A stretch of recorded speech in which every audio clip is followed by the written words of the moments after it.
Hello दोस्तों, आप देख रहे हैं आयत स्टोरी, एक डरावनी कहानी। तो चलिए कहानी की ओर चलते हैं। अकेले मत जाना। रात का वक्त था। सारी लड़कियां अपने अपने बिस्तर पर सोई हुई थी। जैसे कि आप लोग को पता ही है, नवोदय में दो रूम के बीच में काफ़ी खाली जगह होती है। एक लड़की की नींद खुली, उसे वॉशरूम जाना था। वॉशरूम कमरे के बाहर कुछ दूरी पर होता है और वे कुछ इस तरीके से बने हुए थे मानो एक कमरा लेकर उसमें एक कतार में बना दिया गया हो, और उस कमरे का दरवाज़ा बाहर से उसी खाली जगह में खुलता था जो हमारे रहने वाले कमरे के बाहर था। उस लड़की का नाम अंजलि था। उसकी हिम्मत नहीं हुई अकेले जाने की। उसने बहुतों को जगाया उसके साथ जाने के लिए, पर कोई नहीं गई। आखिरकार एक लड़की प्रिया जाने को तैयार हुई। थोड़ी देर बाद अंजलि वॉशरूम से बाहर आ गई और प्रिया के बाहर आने का इंतज़ार करने लगी।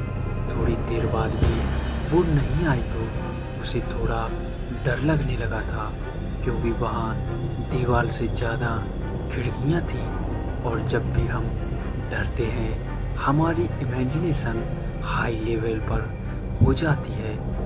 उस वक्त एक पेड़ भी हमें भूत ही लगता था। उसने प्रिया को आवाज़ दी, पर उसने कोई रिप्लाई नहीं दिया। उसने उसका दरवाज़ा 2-3 बार खटखटाया, पर अंदर से कोई हलचल नहीं हुई। वो डर गई और अपने कमरे की तरफ भागी। दरवाजे के कमरे के पास उसने देखा प्रिया की लाश पड़ी है, और वो ज़्यादा डर गई। उसे समझ आ गया वो जब वो दोनों जा रही थी तभी पीछे से प्रिया को मार दिया गया था, और जो वॉशरूम के अंदर गई थी वो जो जोर से चिल्लाई और भागकर कमरे के अंदर आई। उसकी चीख सुनकर सभी जाग गए। वो कुछ बोलने की हालत में नहीं थी, लगातार रोई जा रही थी। थोड़ी देर बाद सबने उसे शांत किया, पानी पिलाया और पूछा तो उसने सब बताया।